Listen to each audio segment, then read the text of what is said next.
जैसा मैंने कई बार कहा, अनेक बार कहा,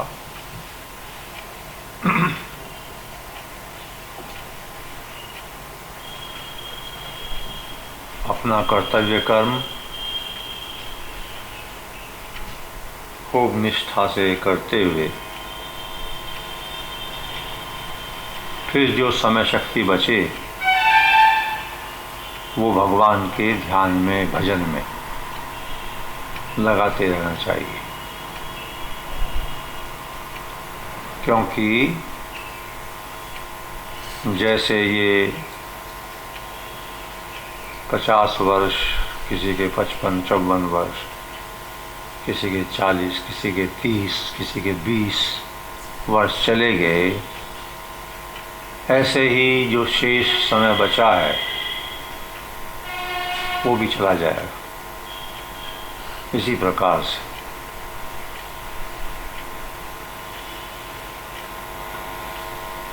किसका कितना समय बचा है ये तो भगवान ही जानते हैं और कोई जानता नहीं है। कभी भी समय समाप्त हो सकता है आयु का।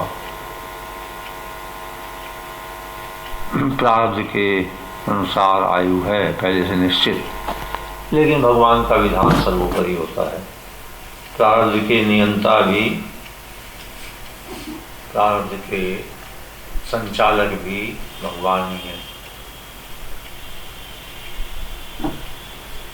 उसी क्रम में जितना समय मिलता है हम ये सत्संग का आयोजन करते ही हैं।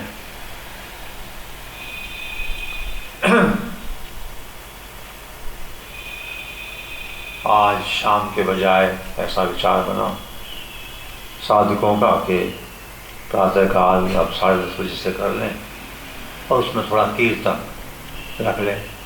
रखते हैं वहाँ भी, जयपुर में भी कई बार कीर्तन रखते हैं बीच में, कार्यक्रम जो होता है उसमें। गीता में भगवान कहते हैं, समोहम सर्वभूतेषु न मे द्वेषो अस्ति न प्रिय, ये भजन्ति तु माम भक्त्या मयि ते तेषु चाप्यहम्। सब प्राणियों में मैं समान रूप से हूँ। समोहम सर्वभूतेषु न मे द्वेषो अस्ति न प्रिय, न मेरा किसी से द्वेष है, न मेरा कोई अधिक प्रिय है। समान रूप से सब में विद्यमान हूँ।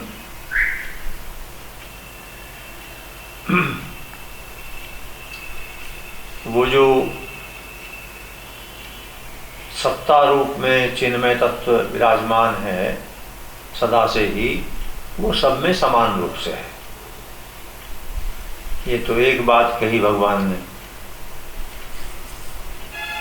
फिर इसी श्लोक में दूसरी पंक्ति में कहते हैं, ये भजन्ति तु माम भक्त्या, तू लेकिन ऐसा होते हुए भी सब में समान रूप से, न किसी में कम न किसी में ज़्यादा, न किसी के प्रति मेरा कोई किसी प्रकार का प्रेफरेंस अधिकपना है, न कम, न द्वेष है, न कोई प्रिय की बात है। ऐसा होते हुए भी फिर दूसरी पंक्ति में कहते हैं, लेकिन जो भक्ति पूर्वक मुझे भजते हैं,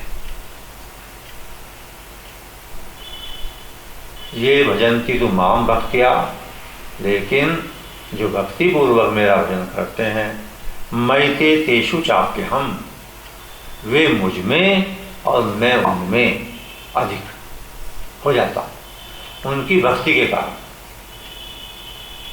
समता रूप में तो सब में समान हूँ, लेकिन फिर जीवात्मा को स्वतंत्रता प्राप्त है, क्योंकि परम स्वतंत्र परमात्मा का अंश है। परमात्मा भगवान तो परम स्वतंत्र हैं, उस परम स्वतंत्रता का कुछ अंश जीवात्मा में भी है। तो उस स्वतंत्रता का सदुपयोग करके जो मेरा भजन करते हैं भक्ति पूर्वक, उनमें मैं और वे मुझ में अर्थात समान रूप से सब में होते हुए भी जो कुछ मेरा अधिकपना किसी में होता है वो उसके भजन के कारण होता है, उसके भाव के कारण होता है। उसने मिली हुई स्वतंत्रता का सदुपयोग किया तो मुझे अधिक अनुभव करने लगा। कहने का तात्पर्य ये है कि सब में समान रूप से परमात्मा की विद्यमानता होते हुए भी फिर जिम्मेदारी व्यक्ति पर आ जाती है कि वह जो जीवन का परम लक्ष्य है, भगवत प्राप्ति, आत्मज्ञान, उसको पूरा करे या न करे। समान रूप से तो सब में है ही, लेकिन फिर विशेष रूप से उनका प्राकट्य होने के लिए लालसा चाहिए, इच्छा चाहिए जीवात्मा की। उस लालसा से, उस भक्ति से जो मेरा आह्वान करके भजन करते हैं उनमें मैं। तो उसी क्रम में भक्ति भाव से भजन में हमारी संस्कृति, हमारी परंपरा में ये कीर्तन का भी आयोजन करते आए सदा।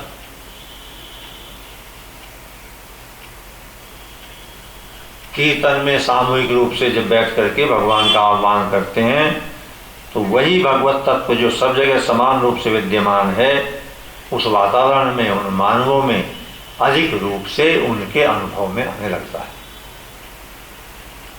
ऐसा विधान है भगवान का। पार्शलिटी कभी नहीं करते भगवान, लेकिन साधकों के, भक्तों के भाव के कारण उन पर कृपा करते हैं, कृपा होती है। तो इस रूप में अपना उद्धार करने की जिम्मेदारी हम पर है।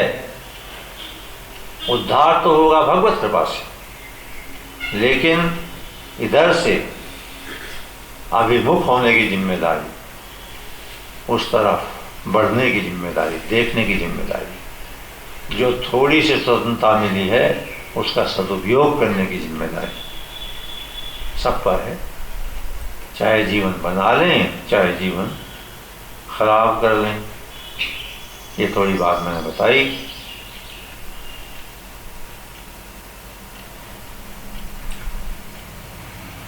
अनेक बातें हमारी संस्कृति में ऐसी मिलेंगी लिखी हुई शास्त्रों में, जो कभी कभी कंट्राडिक्शन भी दिखाई दे सकता है। एक जगह एक बात, दूसरी जगह है नहीं कंट्राडिक्शन। एक किसी बात पर एम्फेसिस करने के लिए हम वहाँ कहते हैं, जैसे ना हम वसामि वैकुंठे योगिनाम हृदयेपि च, भगवान कहते हैं ना मैं वैकुंठ में वास करता हूँ, ना योगियों के हृदय में। मद्भक्ता यत्र गायन्ति, मेरे भक्त जहाँ गाते हैं, कीर्तन करते हैं, तत्र तिष्ठामि नारद, हे नारद मैं वहाँ उपस्थित होता हूँ। अब कोई ये कहे कि वैकुंठ में भी नहीं, योगियों के हृदय में भी, आप तो कहते हैं सर्वव्यापी हैं, ये तो कहते हैं वहाँ होता हूँ जहाँ गाते हैं। जो गा करके, जो कीर्तन करके उस अनुभव में जाना चाहते हैं, उनको उनकी विशेषता, कीर्तन की विशेषता बताने के लिए वहाँ कहा है तो सर्वव्यापी। और वैकुंठ में होते हुए भी और योगियों के हृदय में होते हुए भी उस कीर्तन में, जो कीर्तन से जिनका विकास होता है, उनके लिए वहाँ अनुभव में आ जाते हैं। सर्वव्यापी सत्ता अनुभव में आ जाती है। तो ये व्यक्तिगत लालसा पर निर्भर करता है। डोगरे महाराज थे, अद्भुत वक्ता था, बड़े भक्त थे, असाधारण। हमारे अपने ही समय में दर्शन भी किए। उनकी भागवत चलती थी। अलग अलग स्थानों पर बड़े बड़े सेठ अपने पैसे का सदुपयोग करते थे उसका प्रबंध करने में। ट्राइबल एरिया में एक आदिवासी था। भगवत प्राप्ति में पढ़ाई लिखाई की जरूरत नहीं पड़ती है विद्वान होने की, कई दफे तो विद्वत्ता उसमें बाधा बनती है। उस आदिवासी ने अपने घर पे कहा, भाई मैं कथा सुनने जा रहा हूं, और भाई जा ही रहा हूं कथा सुनने। ये कह के वो घर से चला आया। डोगरे महाराज की कथा होती थी, भागवत कथा, तो कई सेठ लोग खाने पीने का प्रबंध तो अनेक जगह करते ही हैं, छाछ का प्रबंध करते थे कई बार। वहाँ छाछ खूब अच्छी छाछ मिलती थी, भाई पियो जिसको पीना हो, खाने का भी करते थे। वो आदिवासी बस सुबह बैठ जाए, सुने और बीच में छाछ पी ले, फिर 2 सेशन होते थे, फिर आके बैठ जाए। जिस दिन समापन हुआ बड़े भाव से डोगरे महाराज कथा करते थे। अनेक बार ऐसा होता था, डोगरे महाराज कथा करते करते अश्रु बहाने लगते थे, लोगों के भी आंसू बहने लगते थे। अंतिम दिन जब पूर्ण हुई कथा, कीर्तन आदि जो भी कराया, तो जय बोली, आदिवासी का शरीर वहीं छूट गया, बैठे बैठे। पूरी कथा होगी इसकी, अनंत जन्मों की कथा पूरी होगी। भाव बस घर पर कहकर रहा था 2-3 दिन बाद, भाई मैं कथा सुनने जा ही रहा हूँ, भाई तुम जानो, तुम्हारा काम जानो। अभी थोड़ा ही पता था उनका मतलब ये है कि वापस नहीं आएंगे। भाव की बात है, जिसका भाव हो जाए। चलो ये थोड़ी बात जो मेरे चित्त में आई मैं करी, तो थोड़ा कीर्तन आज करते हैं।